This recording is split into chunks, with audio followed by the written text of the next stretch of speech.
என் அன்பு குழந்தையே, மனதளவில் நொறுங்கி போய் இருக்கும் உன்னுடைய மனதோடு பேசவே இன்று நான் வந்துள்ளேன்.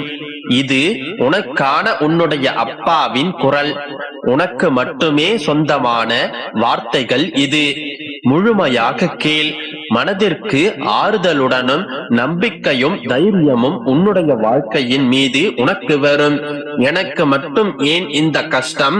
பலவித பிரச்சனைகள் சூழ்ந்து கொள்ள இரவு முழுவதும் அழுது புலம்புகின்றேனே என்று கேட்கின்றாய். எத்தனை காலம்தான் இந்த துயரமும் துன்பமும்? இதற்கு முடிவே இல்லையா அப்பா என்று என்னை சில நேரங்களில் கடிந்தும் கொள்கின்றாய். உன்னுடைய மனவேதனைகள் ஒன்று சேர்ந்து உனக்கு சோர்வை தருகின்றது. உன்னுடைய முகம் வாட்டமாகி விடுகின்றது. உன்னுடைய குறைகளை அடுத்தவர்களிடம் சொல்ல நினைக்கின்றாய். சொல்ல முடியாமல் தவிக்கின்றாய். சில சமயம் சொல்லியும் புலம்புகின்றாய். ஆனால் உன்னுடைய மனதை சரியாக புரிந்து கொள்ள இங்கு யாரும் இல்லையே. உன்னை புரிந்து கொள்வார் யாரும் இல்லை என்று ஆதங்கமும் படுகின்றாய். உன்னுடைய உதவிக்கும் உன்னை புரிந்து கொள்வதற்கும் என்னுடைய மகளே நான் ஒருவன் இருக்கின்றேன். நீ இழந்து போனதையும் தொலைத்து விட்டதையும் நான் அறிந்திருக்கின்றேன். என் கண்கள் காணாமல் எதுவும் இங்கே நடக்க முடியுமா? இருந்தும் நான் மௌனமாக இருப்பதற்கு காரணம், நீ இழந்தவையெல்லாம் உனக்கு நன்மை விளைவிக்கும். பிற்காலத்தில் பெரும் பலனோடும் வட்டியோடும் என்னுடைய ஆசீர்வாதத்தோடும் மீண்டும் உன்னிடத்தில் வந்து சேரும் என்பதை நான் தீர்க்கமாக அறிந்திருப்பதால் தான் இப்பொழுது மௌனம் காத்து நிற்கின்றேன். எவ்வளவு வேதனை, எவ்வளவு துயரங்கள்! இதிலிருந்தெல்லாம் நீ மீண்டு வந்திருக்கின்றாய்.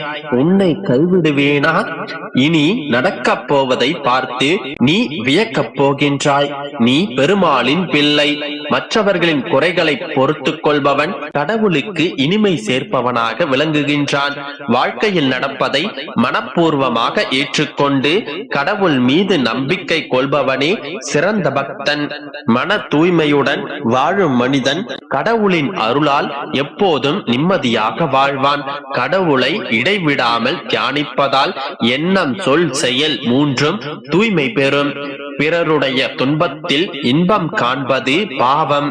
பிறர் துன்பம் போக்க உதவுவது பெரும் புண்ணியம். இப்பொழுது நான் சொன்ன இத்தனை நற்குணங்களும் என் பிள்ளையான உன்னிடம் குறையாமல் இருக்கின்றது.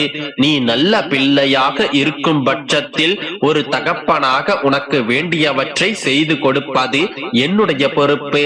என்னுடைய கடமைகளிலிருந்து நான் என்றும் தவறிவிட மாட்டேன். என் மீது நம்பிக்கை பலமாக இருக்கும் பட்சத்தில் உன்னுடைய வாழ்க்கையின் வெற்றிக்கு பாலமாக நான் இருப்பேன். அளவு கடந்த கஷ்டத்தை அனுபவிக்கின்றாய் என்று வருத்தமடையாதே. உனக்காக எல்லையற்ற மகிழ்ச்சி காத்து கொண்டிருக்கின்றது என்பதை மறந்தும் விடாதே. ஒவ்வொரு கஷ்டத்திற்கு பின்பும் எல்லையற்ற மகிழ்ச்சியை நான் ஒளித்தே வைத்திருப்பேன். நீ எதிர்பாராத நேரத்தில் எதிர்பாராத அற்புதத்தை நான் உனக்கு நிகழ்த்தி காட்டுவேன். என்னுடைய வார்த்தைகளை முழுமையாக நம்பு மகளே. உன்னுடைய வாழ்க்கை நீ விரும்பியது போன்று நிச்சயமாக மாறும். உன்னுடைய துன்பங்களை எல்லாம் போக்கி நீ விரும்பிய வாழ்க்கையை உன்னுடைய கைகளில் கொடுப்பதற்காகத்தான் நான் உன்னை தேடி வந்துள்ளேன். உன்னை என்னிடம் சரணாகதி அடைய செய்துள்ளேன். இப்பொழுதும் கூட எனது இந்த வார்த்தைகளை உன்னுடைய செவிகளில் நானே சேர்த்துள்ளேன். இது உனக்கானது மட்டுமே. இதை நீ முழுமையாக கேட்டிருந்தாயானால் மகிழ்ச்சியாக இரு. உன்னுடைய வாழ்க்கையில் நல்லது நடக்கப் போகின்றது. நம்பிக்கையோடு இரு. நல்லதே நடக்கும். என் அன்பு குழந்தையே, உன்னுடைய வாழ்க்கை இன்று மாறும், நாளை மாறும் என்று காத்திருந்து காத்திருந்து மனம் வெறுத்து விட்டாய். கஷ்டங்களும் துன்பங்களும் துயரங்களும் வியாதிகளும் கவலைகளும் மேற்கொண்டு வந்து கொண்டுதான் இருக்கின்றதே தவிர சிறிதும் குறையவில்லை என்று மனம் நொந்துவிட்டாய். ஒரு நாள் வலியோடும் ஒரு நாள் வறுமையோடும் உன்னுடைய வாழ்க்கையை வேண்டா வெறுப்பாக கடத்தி கொண்டிருக்கின்றாய். என் அன்பு குழந்தையே, இந்த நிலையில் தான் நீ தெளிந்த நீரோடையை போன்று இருக்க வேண்டும். மனதை போட்டு குழப்பிக் கொண்டிருக்காமல் தெளிவாக இரு. நீ கிடைக்கவில்லை என்று ஏங்கிக் கொண்டிருக்கும் விஷயங்கள் ஒரு வண்ணத்து பூச்சியை போல அதை பிடிக்க முயற்சி செய்தால் அது பிடிக்க முடியாமல் பறந்து கொண்டேதான் சென்று கொண்டிருக்கும். ஆனால் பேசாமல் அமைதியாக உட்கார்ந்து பார், அது உன்னை தேடி வந்து உன் கையில் அமரும். அதனால் நீ எதற்கும் கவலைப்படாமல் அமைதியாக இரு. உன்னுடைய மகிழ்ச்சி உன்னை தேடி வந்து சேரும். நீ நினைப்பது நலமானால் உனக்கு நடப்பதும் நலமாக அமையும்.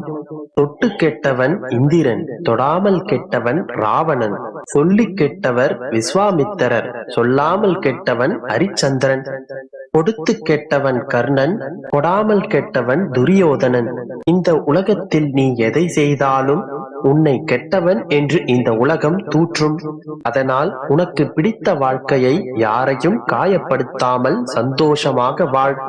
உன்னுடைய செயலும் சொல்லும் யாரையும் காயப்படுத்தாதவரை உனக்கு எந்த பிரச்சனையும் வராது. பெருமாளே கதி என்று என்னுடைய பாதங்களை சரணடைந்த பிறகு இனி உனக்கு எந்த கவலையும் பயமும் தேவையில்லை. எல்லாவற்றையும் என்னிடம் ஒப்படைத்து விடு. எல்லாவற்றையும் நான் பார்த்துக் கொள்கிறேன். சிலையாக பார்ப்பவர்களுக்கு நான் சிலைதான், கலையாக பார்ப்பவர்களுக்கு நான் கலைதான். இறை என்றோருக்கு நான் இறையை தருவேன். அவர்களை அன்பால் சிறை கொண்டு அவர்களை ஆள்வேன். வானமும் பூமியும் அழிந்து போகலாம், ஆனால் நான் உனக்கு கொடுக்கும் வாக்கு என்றும் அழிந்து போகாது. எப்போதும் என்னுடைய கைக்குள்தான் உன்னுடைய வாழ்க்கையும் நீயும். ஒரு நாளும் உன்னை கைவிடவும் மாட்டேன், உன்னுடைய கையையும் விடமாட்டேன். நீ எதை நினைத்தும் கலங்காதே, தைரியமாக இரு. சவாலான காரியங்களில் துணிந்து இறங்கு. உன்னை வழிநடத்துவது எம்பெருமான் ஏழுமலையான் என்பதை எப்போதும் மறவாதே. பிரச்சனைகளை எதிர்கொள்ளும் போது பிரச்சனைகளை பற்றி வந்து என்னிடம் சொல்லாதே. அந்த பிரச்சனையிடம் சொல், உன் பின்னே இருப்பது நான் என்று. முடியவில்லை என்று வாழ்க்கையை வெறுக்காதே. முடிந்தவரை வாழ்க்கையில் போராடு. நீ சோர்ந்து போகும் நேரத்தில் என்னுடைய கரம் உனக்கு புத்துணர்ச்சி அளிக்கும். ஏதோ ஒன்றை நீ இழக்கும் போது ஏதோ ஒரு புதிய விஷயத்தை நீ பெறப்போகின்றாய் என்பதை என்றும் மறவாதே. அதன் பிறகு உன்னுடைய வாழ்க்கையில் உனக்கு நம்பிக்கை துளிர்விடும். வாழ்க்கையை எப்படி வாழப்போகிறோம் என்று பயம் கொள்ளாதே. வாழ்க்கையை எப்போதும் சந்தோஷமாக வரவேற்றுக்கொள். அப்பொழுதுதான் உன்னுடைய வாழ்க்கை உனக்கு மகிழ்ச்சி அளிக்கும். கல்லாக நினைத்தால் என்னை விட்டுவிடு. கடவுளாக நினைத்தால் உன்னுடைய கஷ்டங்களை என்னிடம் கொட்டிவிட்டு நிம்மதியாக இரு. அனைத்தையும் நான் பார்த்துக் கொள்கிறேன். எல்லாம் உனக்கு சாதகமாகவே நடக்கும். நம்பிக்கையோடு இரு, நல்லதே நடக்கும்.